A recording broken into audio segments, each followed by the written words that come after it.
हमारा दीन हमें सिखाता है कि बुरा काम होते हुए देखो तो उसे हाथ से रोकने की कोशिश करो, हाथ से नहीं तो जुबान से रोको, जुबान से नहीं तो कम से कम दिल में बुरा समझो। लेकिन अफसोस के साथ हमारे मुआशरे में ऐसे बहुत सारे लोग हैं जो खामोशी अख्तियार कर लेते हैं जुल्म के खिलाफ, जुर्म के खिलाफ और अपने सामने होते हुए क्राइम के खिलाफ। और आज का एपिसोड आपको उन्हीं खामोश लोगों के बारे में बताएगा, क्योंकि न सिर्फ वो इस मुआशरे में एक बुराई पैदा कर रहे हैं बल्कि वो खुद एक बुराई बन जाते हैं खामोश रहकर। ये कहानी है मैंडी स्टैविक के कत्ल की। वो केस जिसे पुलिस 30 साल तक हल न कर पाई, लेकिन दो घरेलू खवातीन ने मिलकर एक दिन में हल कर दिया। उन्होंने न सिर्फ कातिल का नाम बताया बल्कि यकीनी बनाया कि उसे उसके किए की सजा जरूर मिले। ये खवातीन कौन थीं? मैंडी स्टैविक से इनका क्या ताल्लुक था? और जो काम सारी पुलिस मिलकर 30 साल में नहीं कर पाई, उन्होंने एक दिन में कैसे कर दिखाया? आज की वीडियो में हम आपको बताएंगे, चलिए देखते रहिए आज का क्राइम टुडे।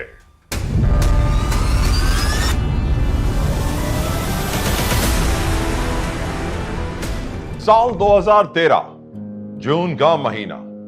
यह एक गर्म तरीन दिन था जब दो स्कूल के दोस्त हेदर बैकस्ट्रॉम और मेरिली एंडरसन ने बच्चों के साथ वाटर पार्क जाने का फैसला किया।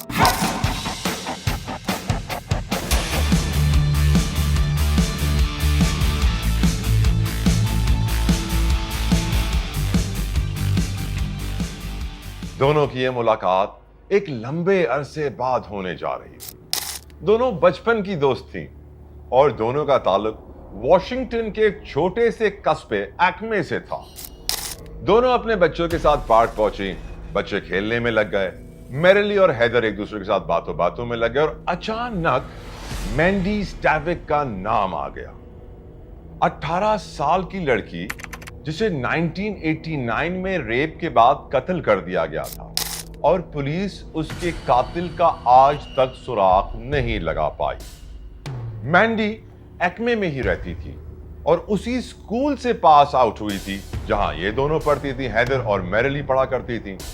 मैंडी उन दिनों थैंक्सगिविंग की छुट्टियों पर अपने कॉलेज से घर आई थी और घर पहुंचते ही वो अपने कपड़े चेंज करके अपने कुत्ते के साथ जॉगिंग पर चली गई। लेकिन कोई नहीं जानता था कि यह मैंडी की जिंदगी की आखिरी जॉग साबित होगी। कुछ घंटों बाद मैंडी का कुत्ता तो वापस आ गया, लेकिन वो फिर घर लौट कर ना आई।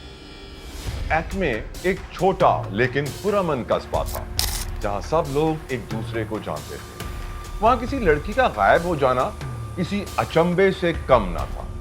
लोगों ने मैंडी की तलाश शुरू की। पुलिस भी दिन रात मैंडी की तलाश में लगी रही, लेकिन 3 रोज तक मैंडी का कुछ पता ना चला। फिर एक दिन पुलिस को करीबी नदी से एक लाश के मिलने की इत्तला मिलती है।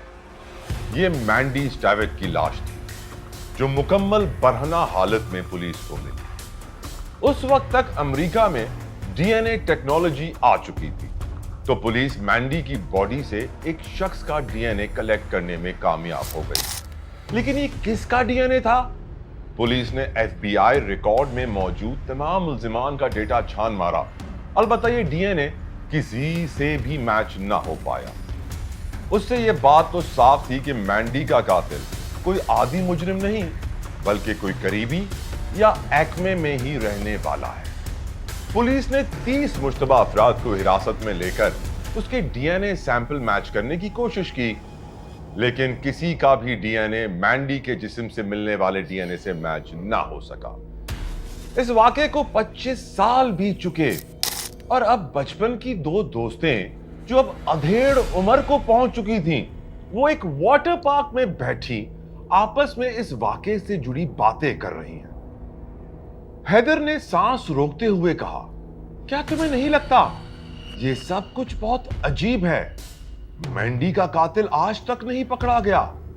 उसने लम्हे भर को सोचा, फिर नजरें झुकाकर सरगोशी की।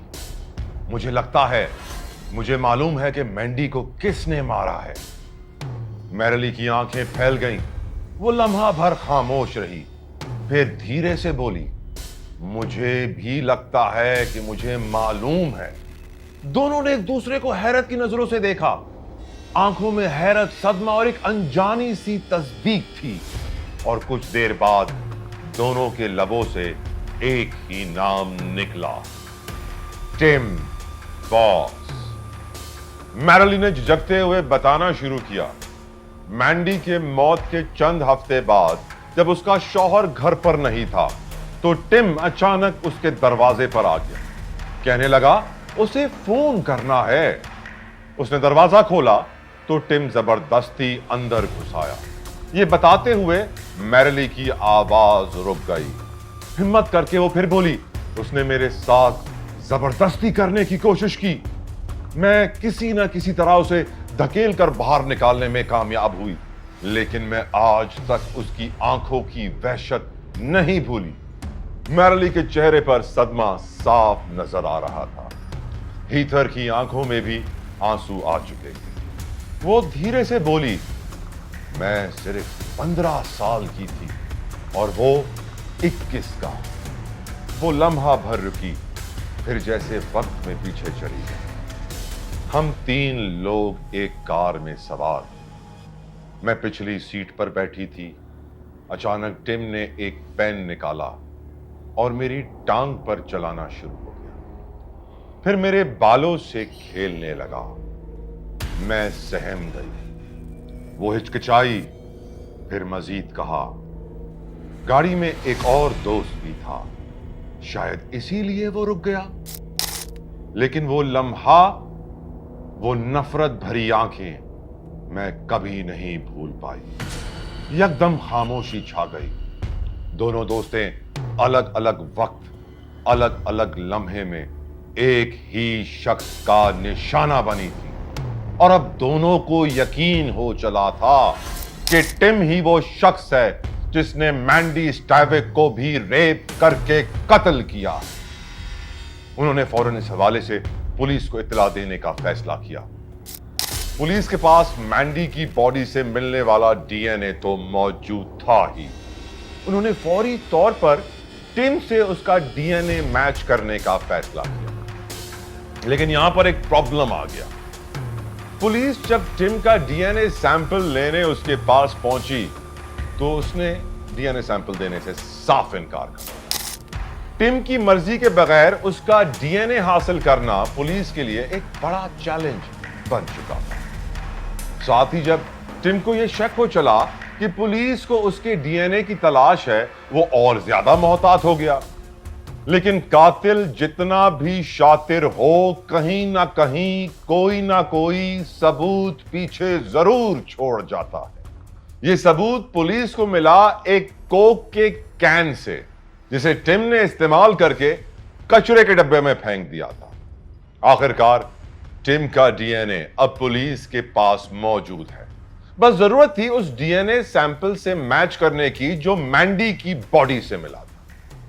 पुलिस ने डीएनए मैच करने का प्रोसेस शुरू किया और उन्हें आखिरकार बड़ी कामयाबी मिल गई। मैंडी को सालों बाद इंसाफ मिलने की उम्मीद जाग उठी। टिम ही वो शख्स था जिसने मैंडी का रेप किया और उसे फिर कत्ल कर डाला। पुलिस ने फौरन टिम को हिरासत में लिया। लेकिन यहां कहानी में एक और ट्विस्ट आ गया। टिम ने एतराफ किया कि उस दिन उसकी और मैंडी के दरमियान जिनसी ताल्लुक कायम हुआ था, लेकिन ये मैंडी की मर्जी से था, क्योंकि मैंडी और वो सीक्रेट अफेयर में थे। पुलिस के लिए यह बयान शॉकिंग जरूर था, लेकिन टिम अदालत में इस दावे को साबित करने में मुकम्मल तौर पर नाकाम रहा और आखिरकार 30 साल बाद जाकर मैंडी को इंसाफ मिला और उसका कातिल पकड़ा गया और अब जेल की सलाखों के वो पीछे है। मैंडी की कहानी सिर्फ एक कत्ल की कहानी नहीं है, ये एक कड़वा सबक है, एक चीख है, एक वार्निंग है हर उस लड़की के लिए जो हरासमेंट के बाद खामोश हो जाती, चुप रहती है।